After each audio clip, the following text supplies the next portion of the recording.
Welcome back to the State Series. Today we're talking about Kansas. Fun fact, Ian and I lived in Kansas for 6 months after we got married so that we could get him a green card, switch jobs, and then move to Minnesota. Kansas is known as the Sunflower State, and its name comes from the Kansa Native American tribe, which means people of the South Wind. Up first, we have the very popular name right now of Amelia, after Amelia Earhart. Amelia was born in Atchison, Kansas. She was the first woman to fly solo over the Atlantic Ocean, and she disappeared during a flight in 1937. Chase is on here because Kansas is known for experiencing a lot of tornadoes. It's located in Tornado Alley. Chase comes from storm chasers, and this idea came from one of you during one of my lives when I was working on this series. You would be incredibly mistaken if you thought I would not put Dorothy on this list as a big lover of The Wizard of Oz. Dorothy is from Kansas, and the name means gift of God. Granger is an English and French surname meaning worker of the granary, and Kansas can boast the longest grain elevator in the world. In a similar vein, we have the gender-neutral name of harvest. The most abundant crop in Kansas is wheat, and it was the highest producing state of wheat in 2021, but that title went to North Dakota in 2022. Hutch is our next name, and I love this name and I love this story. Hutch is a nod to the franchise Pizza Hut.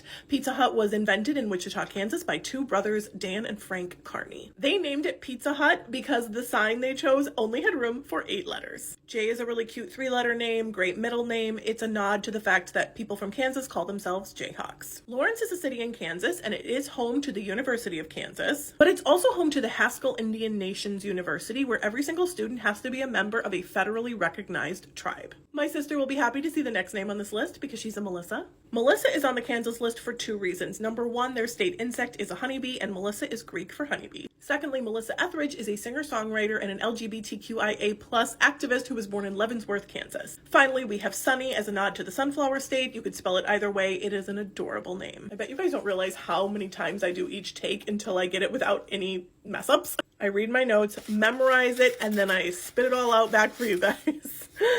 New York!